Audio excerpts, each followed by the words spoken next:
Pi is the minimal coding agent that everyone is talking about right now. The creator of Redis, the CEO of Hugging Face, and the person who created Pi himself, all using and recommending the Pi coding agent in the past few weeks. I've seen this on Twitter. People have been raving about the Pi coding agent, using the Pi coding agent with local models when flying. This is the CTO of Hugging Face. People saying, Pi is just a game changer. And I've seen a lot of tweets like this. So I thought, why not take a test drive of the Pi coding agent myself? So in this video, we're going to set up Pi with Qwen 3.6, the local model, and see how it does on a real coding task and see for ourselves, is this coding agent really that good?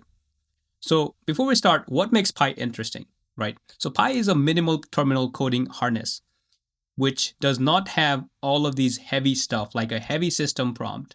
It does not have MCP support, no sub agents, no permission loops, no plan mode, no built-in to-dos, and no background bash, right?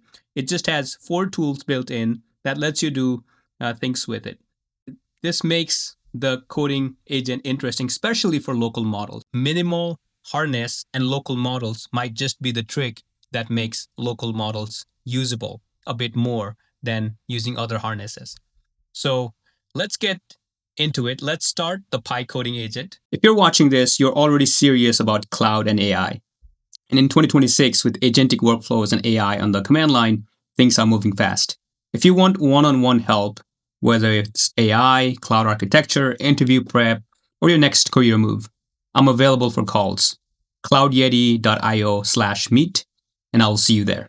So the first thing that you want to do when setting up Pi is copy this install command, and then put this command on your terminal, which will install Pi. I already have Pi installed, so I'll skip this step. The next step that you want to do is you want to open up the Pi models config. And here I have set up providers as llama.cpp. I also have ollama set up with Pi and MLX LM. In this video, we will only be using the llama.cpp provider. But if you have ollama, you can also use Pi with ollama. I'll also be uploading my models.json to GitHub, and I'll be sharing the link so that you can take a look at the configuration. Because I'm using the llama CPP provider, I'll need to run the llama server and serve the model. So I'm going to use the Qwen 3.6 27B 4-bit quantized model, and I'm going to start this model on port 8081. Only then I can run Pi, and if I say model/model, I'll see a few different options. I'll stick with the llama CPP Qwen 3.6, and let's say hi and see what Pi says.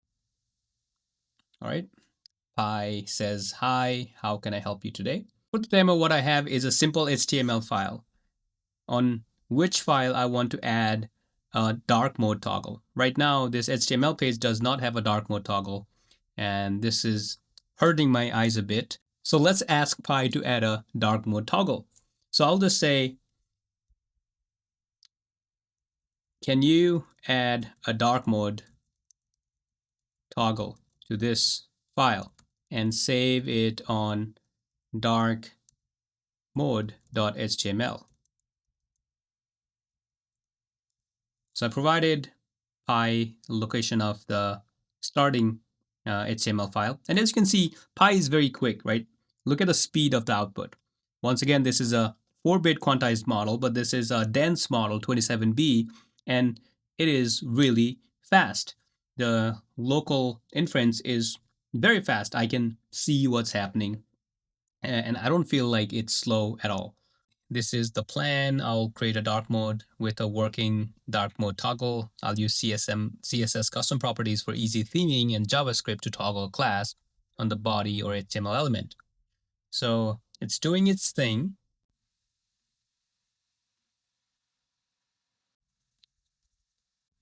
All right.